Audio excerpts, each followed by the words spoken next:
السلام علیکم دوستو، جی ایم اسٹوڈیو 786 میں خوش آمدید۔ دوستو، آج اس سبق آموز واقعہ میں ہم بات کریں گے اسلام کے دوسرے خلیفہ امیر المومنین حضرت عمر فاروق رضی اللہ تعالی عنہ کے انصاف اور ان کے دور خلافت کے بارے میں۔ یہ واقعہ ہمارے دلوں کو گرما دینے والا ہے، اس لیے ویڈیو کو آخری تک لازمی سنیے گا۔ ایک رات حضرت عمر رضی اللہ تعالی عنہ ہمیشہ کی طرح شہر کا چکر لگا رہے تھے تاکہ اپنی عوام کا حال جان سکیں۔ چکر لگاتے ہوئے آپ مدینہ سے تھوڑا باہر نکلے تو آپ نے دیکھا کہ ایک خیمے میں آگ جل رہی ہے اور ایک عورت ہنڈیا چولہے پر رکھ کر بیٹھی ہے اور اس کے بچے رو رہے ہیں۔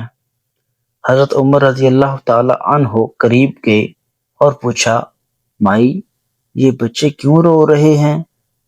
عورت نے رو کر کہا، یہ بھوک کی وجہ سے رو رہے ہیں۔ آپ نے پوچھا، تو اس ہنڈیا میں کیا پکا رہی ہے؟ عورت نے کہا، اس ہنڈیا میں صرف پانی اور پتھر ہیں، میں بچوں کو بہلا رہی ہوں تاکہ وہ سوتے سوتے سو جائیں۔ عمر ہمارا خلیفہ ہے لیکن اسے ہماری کوئی خبر نہیں۔ یہ سن کر حضرت عمر رضی اللہ تعالی عنہ کی آنکھوں میں آنسو آ گئے۔ آپ فوراً بیت المال گئے، اپنے کندھے پر آٹے کی بوری اور کھجوریں اٹھائیں۔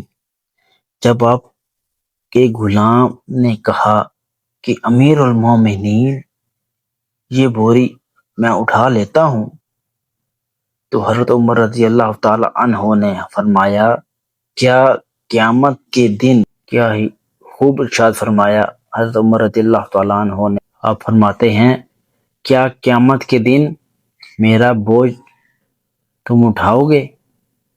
آپ خود وہ راشن لے کر اس عورت کے پاس پہنچے، اپنے ہاتھوں سے آگ جلائی، کھانا تیار کیا اور بچوں کو کھلایا۔ جب بچے ہنسنے لگے تو آپ کو سکون ملا۔ سبحان اللہ، یہ تھا ہمارے خلفائے راشدین کا انصاف اور ان کا خوف خدا۔ دوستو، اگر ہم ان کے راستے پر چلیں تو ہمارا معاشرہ جنت بن جائے۔ دوستو، اگر آپ کو آج کا یہ واقعہ پسند آیا ہو تو ہمارے چینل جی ایم اسٹوڈیو 786 کو ضرور سبسکرائب کریں اور اس ویڈیو کو صدقہ جاریہ سمجھ کر آگے شیئر بھی کریں۔ اللہ حافظ۔